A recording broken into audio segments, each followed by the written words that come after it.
Hi, Uh, Knight. Good to see you. Good to see you too. Right. The first season we were doing this in person in New York, I remember, and there was a red carpet as well. I'm missing that this time, but nevertheless, I'm very happy to be speaking to you. I would Knight, love, maybe, we'll dream maybe for the final season we'll be together. Let's see. Let's hope. fingers crossed. Knight, how does one reach this third season? Is it because of the audience reaction? They liked one season, then they liked another season, and then you go on to number three, or was this always in the works?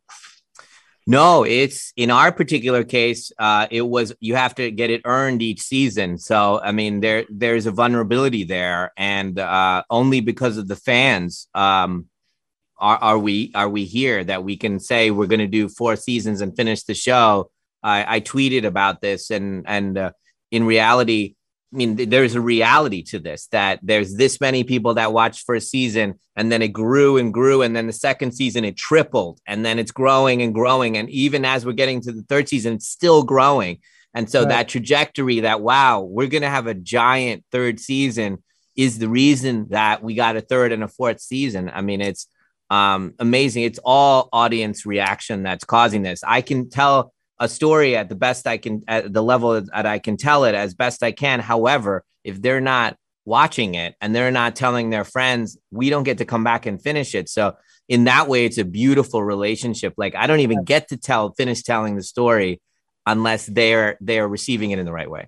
Right. It's amazing how the demand and data calls for the next season. How tough it is for a creative person like you to then get a story out of from where you left in one season.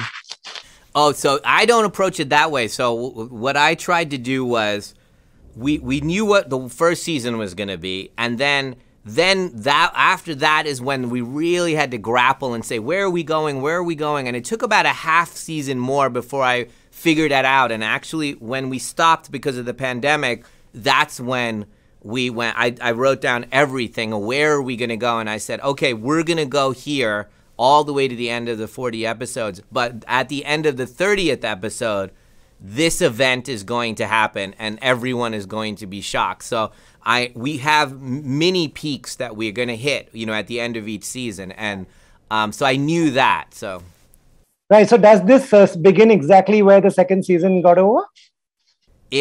No, there's some time that has passed. There's some time that's passed, and you catch up with what has happened. And in fact, life seems to have gone back to normal. Everything seems to be okay. And they seem to be a happy family. I guess this is going to be over in one more episode. I guess everything's fine. Right. My last question, if you can give me a quick answer because I have to wrap. Is it easy for Night to scare people? Well, yes, because all I'm doing is doing something that scares me, and I'm very easily scared. So it's fun. I can think of a million ways that I can be scared. So I just keep on thinking of those. So if I wasn't a scaredy cat, it would be much harder. Right. Thank you so much for your time. Thank you. Take care.